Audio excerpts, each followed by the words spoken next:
Hello friend, स्वागत है आप सभी का हमारे इस यूट्यूब चैनल मेजर टारगेट पर। तो फ्रेंड, आज हम लोग क्लास 10 के ऑल सब्जेक्ट का यहाँ पे मिक्स टेस्ट लेने वाले हैं। और दोस्तों, ये क्लास 10 के ऑल सब्जेक्ट का मिक्स टेस्ट का 5वां पार्ट है। इससे पहले हम जो है ना 4 पार्ट को बता चुके हैं। अगर आप सभी पार्ट को नहीं देखे ना तो आप लोग बारी बारी से सभी पार्ट को देख सकते हैं, या फिर आप जो है ना इस वीडियो को शुरू से लेकर आखिरी तक देखिए। आपके फाइनल मैट्रिक बोर्ड परीक्षा में जो है ना इस वीडियो से काफ़ी सारे प्रश्न हूबहू देखने को मिलेगा। तो फ्रेंड, अगर आप भी इस बार मैट्रिक के बोर्ड परीक्षा देने वाले 2023 के फाइनल मैट्रिक बोर्ड परीक्षा में, तो इस क्लास को शुरू से लेकर आखिरी तक कीजिए, क्योंकि इस क्लास में काफ़ी सारे प्रश्न आपके फाइनल मैट्रिक बोर्ड परीक्षा में हूबहू पूछेगा। तो फ्रेंड, फटाफट से वीडियो को लाइक कर दीजिएगा, और चैनल पर नए हैं ना तो प्लीज़ दोस्तों चैनल को सब्सक्राइब कर लीजिएगा। साथ में नोटिफिकेशन बेल आइकन आएगा, इसे प्रेस करके जो है ना ऑल पर जरूर सेलेक्ट कर लीजिएगा। और दोस्तों, एक एक क्वेश्चन को जो है ना याद करने का कोशिश कीजिएगा। और दोस्तों, इसका पीडीएफ जो है ना अपने वेबसाइट पे डाल देंगे। तो सिंपली आपको सर्च करके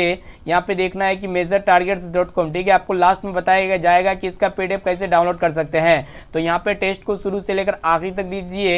एक एक क्वेश्चन का आंसर आप लोग जो है ना कोशिश कीजिए कमेंट बॉक्स में या फिर लाइव चैट में फटाफट से आंसर बतलाने का। तो फ्रेंड, वीडियो को लाइक कर दीजिए। तो चलिए शुरू करते हैं। यहाँ पे आज के पहले नंबर यहाँ पे क्वेश्चन से वीडियो को प्रारंभ किया जा रहा है। देखिएगा क्या कर रहा है कि नेत्र का कौन सा भाग रंगीन होता है, काफी महत्वपूर्ण है। तो यहाँ पे ऑप्शन ए में आपको कॉर्निया, या फिर रेटिना, या फिर परितारिका, और ऑप्शन डी में आपका दिया हुआ है पुतली। तो फ्रेंड, नेत्र का जो ये परितारी का भाग होता है ना, ये रंगीन होता है। और दोस्तों, परितारी का दूसरा नाम क्या होता है? आइरिस होता है। या फिर एग्जाम में पूछे जाते हैं कि नेत्र का कौन सा भाग रंगीन होता है, तो आइरिस भी रह सकता है या फिर परितारी का भी रह सकता है। तो यहाँ पे जो है ना फिलहाल ऑप्शन नंबर सी जो है ना बिल्कुल ही करेक्ट आंसर हो जाएगा। और दोस्तों, एक प्रश्न ये पूछे जाते हैं कि किसी वस्तु का प्रतिबिंब नेत्र के किस भाग पर बनता है, तो रेटिना पर किसी भी वस्तु का प्रतिबिंब बनता है। और दोस्तों, हमारे आंख में जो किसी भी वस्तु का जो प्रतिबिंब बनता है ना, कैसा बनता है? वास्तविक, उल्टा तथा वस्तु से छोटा बनता है। साथ में से भी आपको याद होना चाहिए।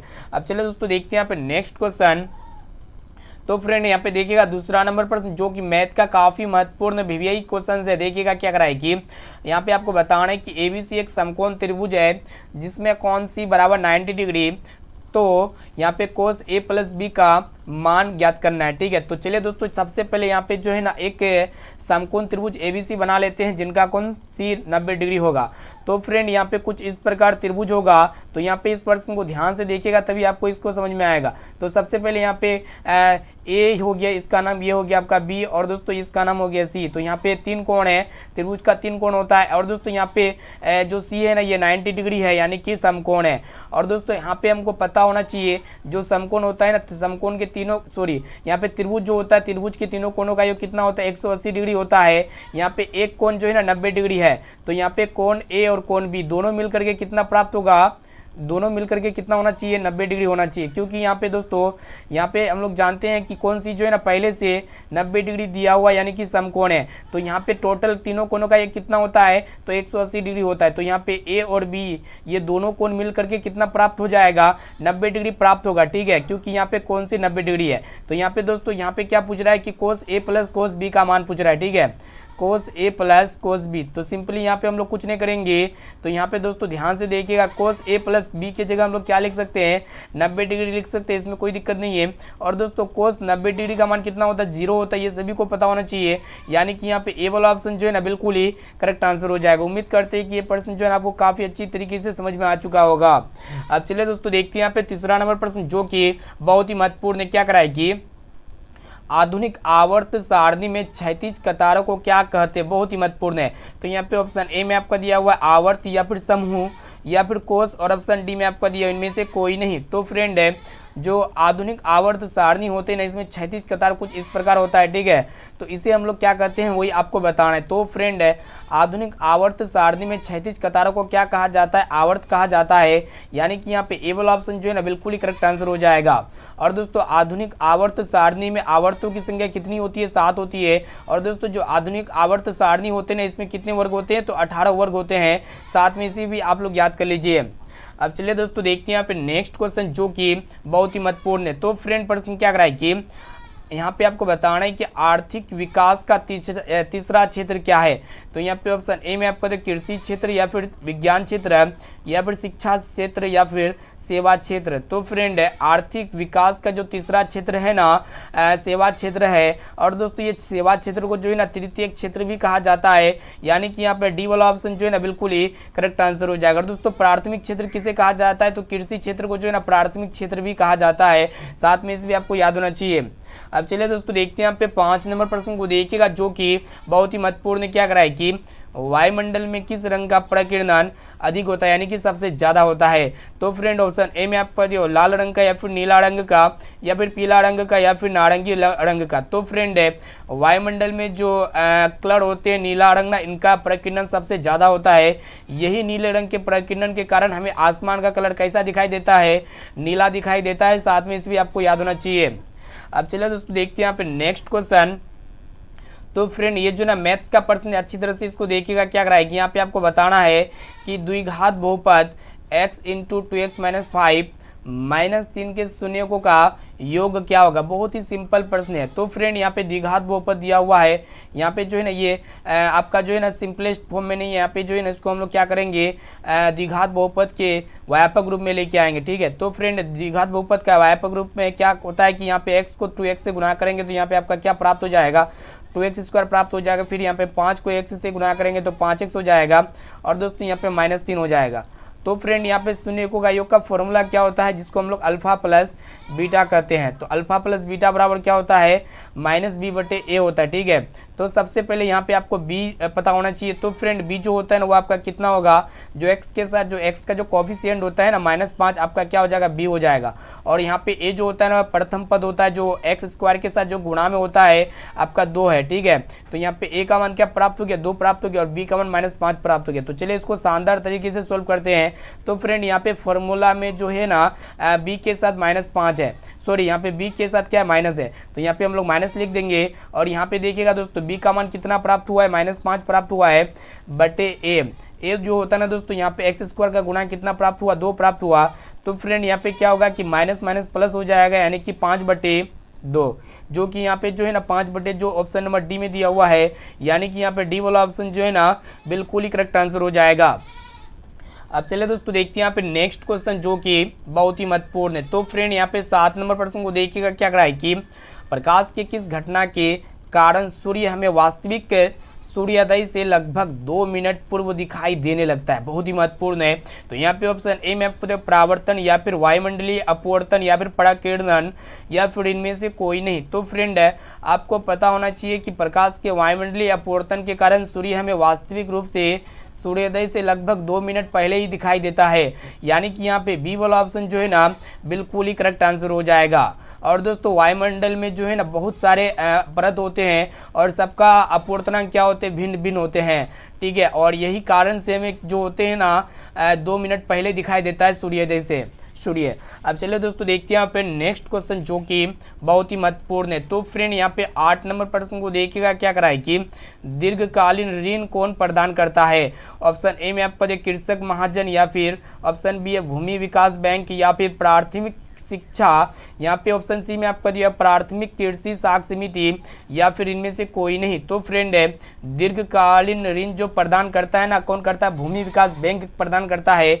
यानी कि यहाँ पे बी वाला ऑप्शन जो है ना बिल्कुल ही करेक्ट आंसर हो जाएगा। अब चलिए फ्रेंड देखते हैं यहाँ पे नेक्स्ट क्वेश्चन, जो कि बहुत ही महत्वपूर्ण है। तो फ्रेंड प्रश्न ये कराए कि यहाँ पे बिंदु 6,-5 का x का नियामक होगा। बहुत ही सिंपल प्रश्न है। तो फ्रेंड किसी भी बिंदु का जो निर्देशांक यानी कि नियामक जो होता है ना x, y होता है, ठीक है। और जो पहले वाला बिंदु होता है ना वो x होता है और दूसरा वाला बिंदु क्या होता है y होता है। तो यहाँ पे 2 पॉइंट्स दिया हुआ है। तो यहाँ पे 6,-5 का x का नियामक बताना है। तो हम क्या बताएं, जो पहले वाला बिंदु होता है x होता है और दूसरा वाला बिंदु क्या होता है y होता है। तो फ्रेंड यहाँ पे x का नियामक क्या हो जाएगा 6 हो जाएगा, जो कि यहाँ पे ए ऑप्शन में दिया हुआ है। अगर आपको यहाँ पे पूछता है कि y का नियामक क्या होता है तो -5 होता है, ठीक है। तो यहाँ पे ए वाला ऑप्शन जो है ना बिल्कुल ही करेक्ट आंसर हो जाएगा।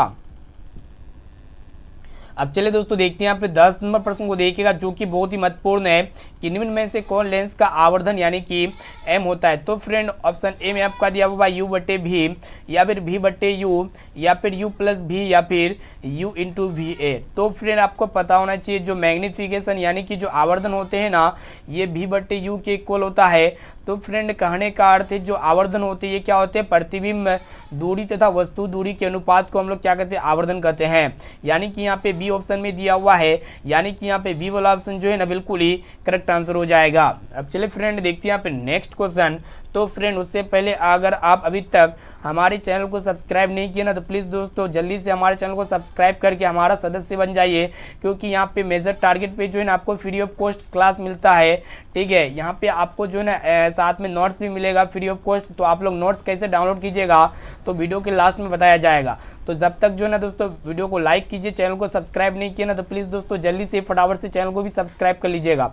और जो भी विद्यार्थी हमारे व्हाट्सएप ग्रुप में नहीं जुड़े ना, तो लास्ट में आपको व्हाट्सएप नंबर देंगे जिनकी मदद से जो है ना आप इजीली व्हाट्सएप ग्रुप में जोड़ सकते हैं। ठीक है, तो चलिए दोस्तों देखते हैं यहाँ पे नेक्स्ट क्वेश्चन को देखिएगा, जो अत्यंत ही महत्वपूर्ण है कि भारत में जाति प्रथा का मुख्य कारण क्या। बहुत ही सिंपल प्रश्न है। तो यहाँ पे ऑप्शन ए में आपको गरीबी, या फिर अमीरी, या फिर बेरोजगारी, या फिर रोजगार। तो फ्रेंड भारत में जाति प्रथा का जो मुख्य कारण होता है ना, बेरोजगारी होता है। यानी कि यहाँ पे सी वाला ऑप्शन जो है ना बिल्कुल ही करेक्ट आंसर हो जाएगा।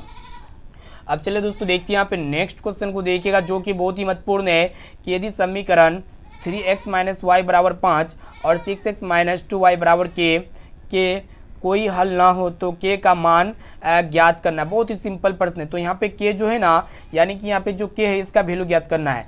तो फ्रेंड यहाँ पे कंडीशन दे दिया है कि इस समीकरण का जो है ना कोई भी हल नहीं होगा। ठीक है, तो फ्रेंड जब भी कोई हल नहीं होता है ना, तो रैखिक समीकरण युग्म का जो ये होता है कंडीशन क्या होता है कि a1/a2 ये इक्वल होता है b1/b2 का इक्वल नहीं होता है ये c1/c2 के। ठीक है, और दोस्तों ये जो रैखिक समीकरण युग्म होते हैं इनका ये दोनों रेखाएं क्या होती है, समांतर होती है। ठीक है, यहाँ पे जो कंडीशन अप्लाई होता है ना a1/a2 b1/b2 और ये c1/c2 के इक्वल नहीं होता है, तो इसका कोई हल नहीं होता है। और इस कंडीशन में दोनों रेखाएं क्या होती है, समांतर होती है। तो चलिए दोस्तों यहाँ पे जो है ना के का मान शानदार तरीके से ज्ञात कर लेते हैं। तो ये आपका प्रथम पद, ये आपका प्रथम समीकरण पहला समीकरण हो गया, ये आपका दूसरा समीकरण हो गया। ठीक है, तो फ्रेंड यहाँ पे हम लोग जानते हैं जो x के साथ जो गुणा होता है ना वो आपका a1 होता है, और यहाँ पे पहला समीकरण का जो y के साथ गुणा होता है वो आपका क्या होता है, आपका b1 होता है। और c क्या होता है, कांस्टेंट होता है जो सबसे लास्ट में होता है, अचर पद होता है। तो उसी तरह समीकरण 2 में चलते हैं।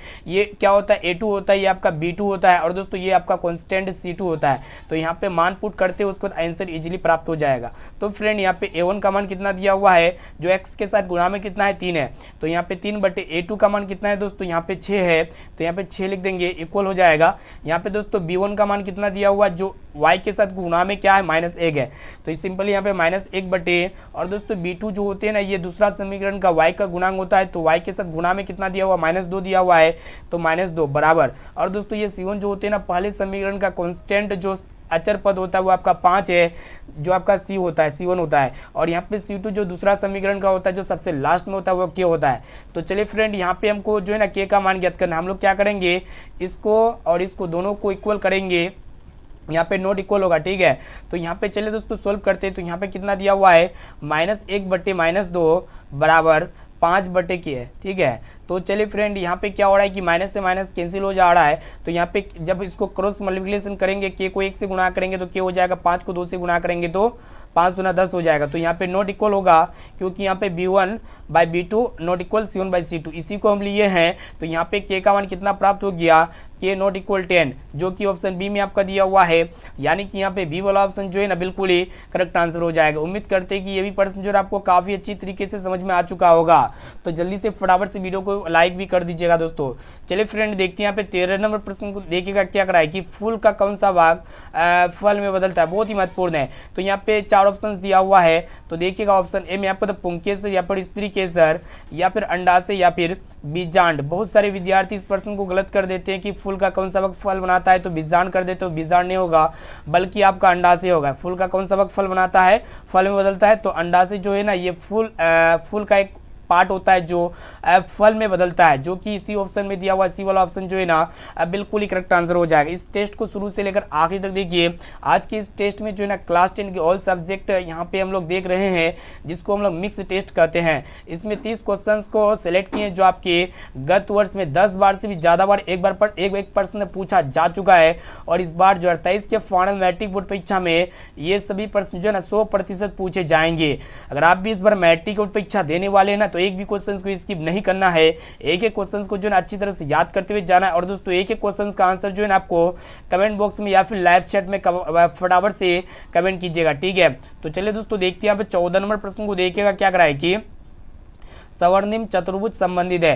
तो यहाँ पे ऑप्शन ए में आपको रेलवे मार्ग से या फिर सड़क मार्ग से या फिर जल मार्ग से या फिर वायु मार्ग से। तो फ्रेंड है ये जो स्वर्णिम चतुर्भुज है ना, ये किससे संबंधित है वही आपको बताना है, ठीक है। तो ये जो है ना सड़क मार्ग से संबंधित है दोस्तों, यानी कि यहाँ पे बी वाला ऑप्शन जो है ना बिल्कुल ही करेक्ट आंसर हो जाएगा।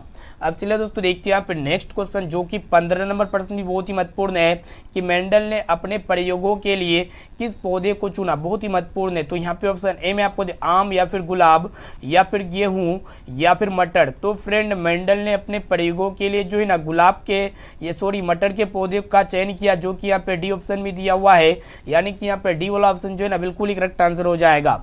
और दोस्तों मेंडल ने कितने लक्षणों का अध्ययन किया, तो मेंडल ने जो है ना 7 अभिलक्षणों का अध्ययन किया, इसे आपको याद होना चाहिए। अब चलिए दोस्तों देखते हैं यहाँ पे नेक्स्ट क्वेश्चन।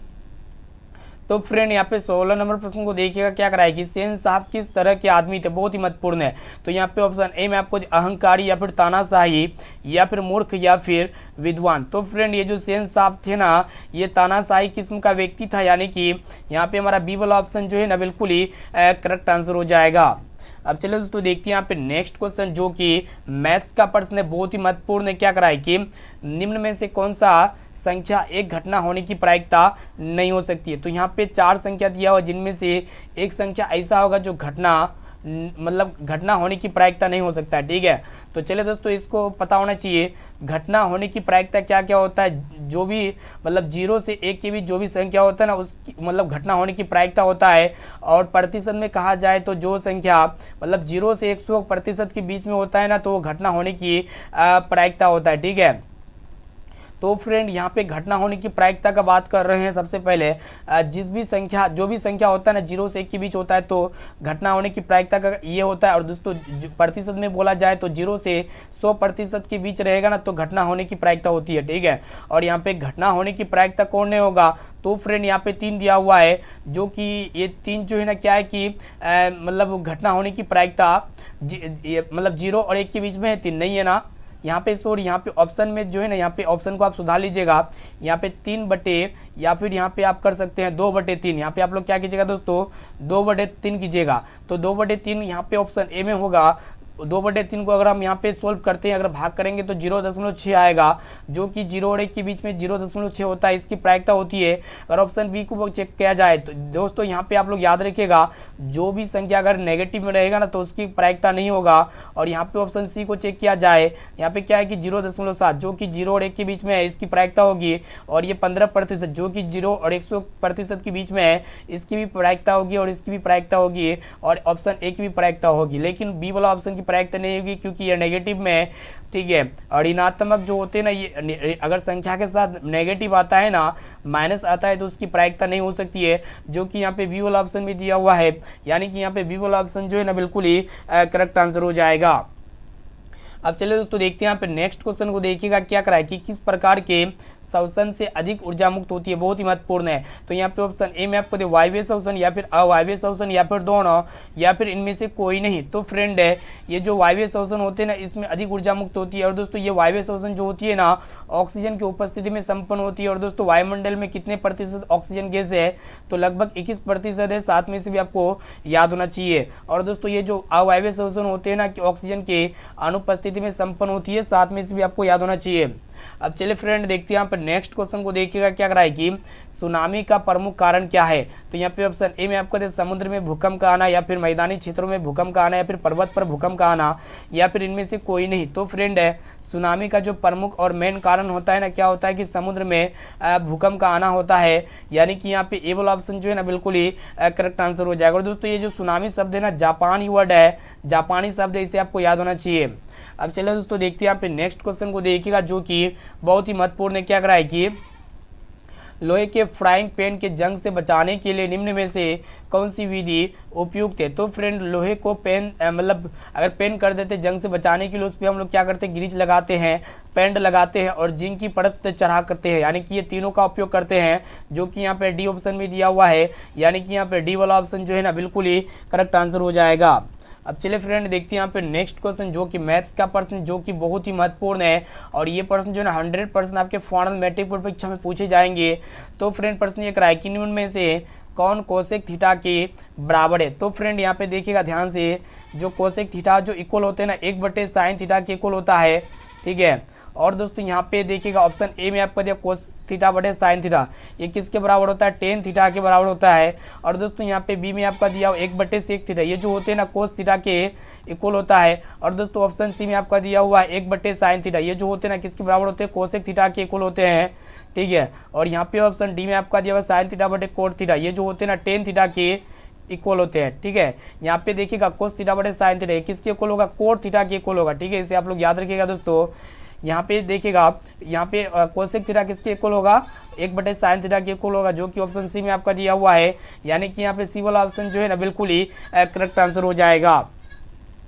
अब चलिए दोस्तों देखते हैं यहाँ पे नेक्स्ट क्वेश्चन जो कि बहुत ही महत्वपूर्ण है। क्या करा है कि मदन के लिए क्या खाना मामूली बात है। ऑप्शन ए में आपको दे प्यार, या फिर मार, या फिर दुलार, या फिर दुदकार। तो फ्रेंड मदन के लिए जो है ना मार खाना मामूली बात है, इसे आपको याद होना चाहिए, यानी कि यहाँ पे बी वाला ऑप्शन जो है ना बिल्कुल ही करेक्ट आंसर हो जाएगा।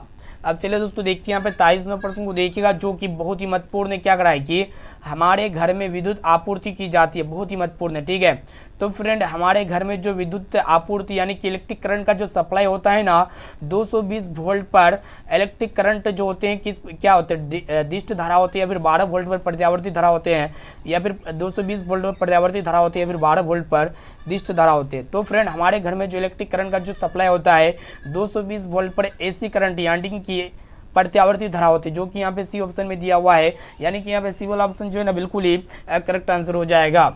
अब चलिए दोस्तों देखते हैं यहाँ पे 24वां प्रश्न क्या करा है कि भारत में मतदाता होने की न्यूनतम आयु क्या है। तो यहाँ पे देखिएगा 4 ऑप्शन दिया हुआ है, 16 वर्ष, या फिर 17 वर्ष, या फिर 18 वर्ष, या फिर 19 वर्ष। तो एक एक क्वेश्चन का आंसर आप लोग फटाफट से कमेंट कीजिएगा दोस्तों। भारत में मतदाता होने की जो न्यूनतम आयु होती है ना कितनी होती है, 18 वर्ष होती है, यानी कि 18 वर्ष होती है, जो कि यहाँ पे सी ऑप्शन में दिया हुआ है, यानी कि यहाँ पे सी वाला ऑप्शन जो है ना बिल्कुल ही करेक्ट आंसर हो जाएगा। तो फ्रेंड आज के इस वीडियो में हम लोग जो है ना क्लास 10 के ऑल सब्जेक्ट का यहाँ पे आप लोग का टेस्ट ले रहे हैं। इस टेस्ट में जो है ना 30 काफ़ी महत्वपूर्ण ऑब्जेक्टिव टाइप क्वेश्चंस को सिलेक्ट किए, जो ऑल सब्जेक्ट का यहाँ पे निचोड़ प्रश्न है, जो आपके फाइनल मैट्रिक बोर्ड परीक्षा में 100% 100% लड़ेगा। तो फ्रेंड अगर आप भी इस बार मैट्रिक के बोर्ड परीक्षा देने वाले हैं ना, तो इस वीडियो को पूरा जरूर देखिएगा, शुरू से लेकर आखिरी तक, एक भी क्वेश्चन को स्किप नहीं करना है, ठीक है। और ये सारा क्वेश्चन जो है ना आपके फाइनल मैट्रिक बोर्ड परीक्षा में 100% लड़ेगा। और दोस्तों इसका पीडीएफ जो है ना फ्री में देंगे अपने वेबसाइट पे, तो आप लोग पीडीएफ को कैसे डाउनलोड कीजिएगा, वीडियो को शुरू से लेकर आखिरी तक देखिए। और जो भी विद्यार्थी आज का टेस्ट नहीं दिए ना, तो यहाँ पे वीडियो को देखने के बाद आप लोग टेस्ट को दे दीजिएगा, ठीक है, वेबसाइट पे जाके। चलिए दोस्तों देखते हैं यहाँ पे नेक्स्ट क्वेश्चन को देखिएगा, जो कि बहुत ही महत्वपूर्ण है। क्या करा है कि विद्युत मोटर परिवर्तित करता है।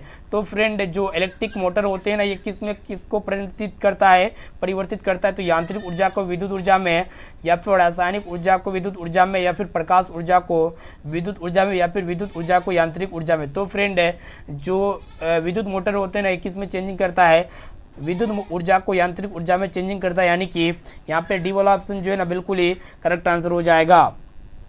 अब चलिए दोस्तों देखते हैं यहाँ पे 26वें प्रश्न को देखिएगा, जो कि बहुत ही महत्वपूर्ण है। क्या करा है कि यहाँ पे आपको बताना है कि 64 पाई सेंटीमीटर स्क्वायर क्षेत्रफल वाले वृत्त का व्यास क्या होगा। बहुत ही सरल प्रश्न है।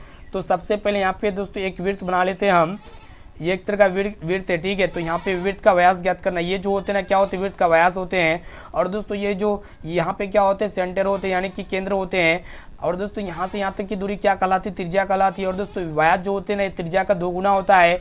तो चलिए दोस्तों यहाँ पे जो डाटा दिया हुआ है ना 64 पाई सेंटीमीटर स्क्वायर, ये आपका क्या दिया हुआ, विड्थ का क्षेत्रफल दिया हुआ है। हम लोग जानते हैं विड्थ का क्षेत्रफल क्या होता है, पाई आर स्क्वायर होता है, फॉर्मूला होता है। तो फ्रेंड यहाँ पे क्या होगा कि पाई से पाई कैंसिल हो जाएगा। तो यहाँ पे आर स्क्वायर का वैल्यू कितना प्राप्त हो गया, 64 प्राप्त हो गया। तो सिंपली हम लोग क्या करेंगे कि आर को यहीं पे छोड़ देंगे ऐसे। तो यहाँ पे आर का मान कितना हो गया, √64। तो फ्रेंड ये 64 किसका स्क्वायर रूट होता है, 8 का होता है। जो कि यहाँ पे आर जो है ना, आर का मान कितना प्राप्त हो गया, 8 प्राप्त हो गया। और दोस्तों यहाँ पे हमको जो है ना डी का मान ज्ञात होना चाहिए, ज्ञात करना होगा, यानी कि व्यास ज्ञात करने बोल रहा है। तो डी जो होते हैं ना, ये क्या होते हैं, त्रिज्या का 2 गुना होता है। तो यहाँ पे हम लोग क्या करेंगे, 2 को 8 से गुना करेंगे तो 2 8 16 हो जाएगा। यानी कि यहाँ पे डी का मान कितना प्राप्त हो गया, 16 दोस्तों 16 प्राप्त हो गया, जो कि यहाँ पे बी ऑप्शन में दिया हुआ है। यानी कि यहाँ पे बी वाला ऑप्शन जो है ना बिल्कुल ही करेक्ट आंसर हो जाएगा। अब चलो दोस्तों देखते हैं यहाँ पे नेक्स्ट क्वेश्चन, जो कि बहुत ही महत्वपूर्ण है। यहाँ पे आपको बताना है कि ताज का पर्यायवाची निम्न में से कौन होगा। तो यहाँ पे दोस्तों ऑप्शन ए में आपको मुकुट या फिर सिंहासन या फिर गद्दी या फिर राजा। तो फ्रेंड ताज का जो पर्यायवाची शब्द होता है ना क्या होते हैं, मुकुट होते हैं। यानी कि यहाँ पे ए वाला ऑप्शन जो है ना बिल्कुल ही करेक्ट आंसर हो जाएगा। अब चलिए दोस्तों देखते हैं यहाँ पे नेक्स्ट क्वेश्चन को देखिएगा, जो कि बहुत ही महत्वपूर्ण है। क्या करा है कि सौर जल तापक का उपयोग किस दिन नहीं कर सकते हैं। तो यहाँ पे ऑप्शन को देख लेते हैं, धूप वाले दिन या फिर बादल वाले दिन या फिर गर्म वाले दिन या फिर इनमें से कोई नहीं। तो फ्रेंड है सौर जल तापक का उपयोग जो है ना बादल वाले दिन नहीं कर सकते हैं। यानी कि यहाँ पे बी वाला ऑप्शन जो है ना बिल्कुल ही करेक्ट आंसर हो जाएगा। अब चलिए दोस्तों देखते हैं यहाँ पे 29 नंबर प्रश्न को देखिएगा, जो कि बहुत ही महत्वपूर्ण है कि भारत में कोयले का सर्व प्रमुख उत्पादक राज्य है। तो यहाँ पे दोस्तों ऑप्शन ए में आपको पश्चिम बंगाल या फिर झारखंड या फिर उड़ीसा या फिर छत्तीसगढ़। तो फ्रेंड भारत में कोयले का जो सर्व प्रमुख उत्पादक राज्य है ना, झारखंड राज्य है। यानी कि झारखंड राज्य में क्या होता है कि कोयले का उत्पादन सबसे ज़्यादा किया जाता है। यानी कि यहाँ पे बी वाला ऑप्शन जो है ना बिल्कुल ही करेक्ट आंसर हो जाएगा। अब चलिए दोस्तों देखते हैं यहाँ पे आज का लास्ट और अंतिम प्रश्न, जो कि बहुत ही महत्वपूर्ण है। ये भी प्रश्न जो है आपके फाइनल मैट्रिक बोर्ड परीक्षा में काफ़ी बार पूछा जा चुका है कि जिससे विद्युत धारा प्रभावित होती है उसे क्या कहते हैं। तो यहाँ पे ऑप्शन ए में आपको चालक या फिर कुचालक या फिर अर्धचालक या फिर इनमें से कोई नहीं। तो फ्रेंड जिससे इलेक्ट्रिक करंट का बहाव होता है ना, तो उसे हम लोग क्या कहते हैं, चालक यानी कि कंडक्टर कहते हैं। और दोस्तों जिससे इलेक्ट्रिक करंट का प्रभाव नहीं होता उसे हम लोग क्या कहते हैं, कुचालक कहते हैं। साथ में इसे भी आपको याद होना चाहिए। तो फ्रेंड आज के इस वीडियो में हम लोग जो है क्लास 10 के ऑल सब्जेक्ट के यहाँ पे मिक्स टेस्ट को दे चुके हैं। आप लोग हमें कमेंट करके बताइएगा कि 30% में से आप लोग कितना परसेंट का सही और सटीक आंसर दे पाए। इसका जवाब जो है ना आप लोगों को कमेंट बॉक्स में कमेंट करके बता देना है, ठीक है। कमेंट कीजिएगा दोस्तों यहाँ पे कमेंट बॉक्स में जाकर के, लाइव चैट में नहीं बताना है। और दोस्तों यहाँ पे देखिएगा SW क्वेश्चन का भी आंसर जो है आपको कमेंट बॉक्स में बताना है। तो क्वेश्चन ये है कि 1, 10 और 20 के लसा और मसा का अनुपात क्या होगा। जल्दी से इस प्रश्न को सोल्व आउट कीजिए, सॉल्व कीजिए, सॉल्यूशन कीजिए। इसका राइट आंसर क्या होगा जल्दी से आप कमेंट करके कमेंट बॉक्स में जरूर बताइएगा। और दोस्तों आप लोग को जब तक लेके चलते हैं कि आप लोग ऑनलाइन टेस्ट कैसे दे सकते हैं और आप लोग ऑनलाइन PDF कैसे डाउनलोड कर सकते हैं, ठीक है। और दोस्तों ऑनलाइन टेस्ट और ऑनलाइन PDF डाउनलोड करने के लिए जो है सिंपली आप हमें व्हाट्सएप में मैसेज कीजिए 6206076569, ठीक है। इस नंबर को आप सेव कीजिए। इस नंबर को सेव करने के बाद हेलो कीजिए। आप बोलिए कि सर हमें जो है ना व्हाट्सएप ग्रुप में जोड़ दीजिए, या फिर आप हमें बोलिए कि सर हम जो है ना कैसे ऑनलाइन टेस्ट दे सकते हैं और इसका PDF कैसे डाउनलोड कर सकते हैं, आपको जो है ना बता दिया जाएगा। तो फ्रेंड फिर मिलते हैं नेक्स्ट क्लास में।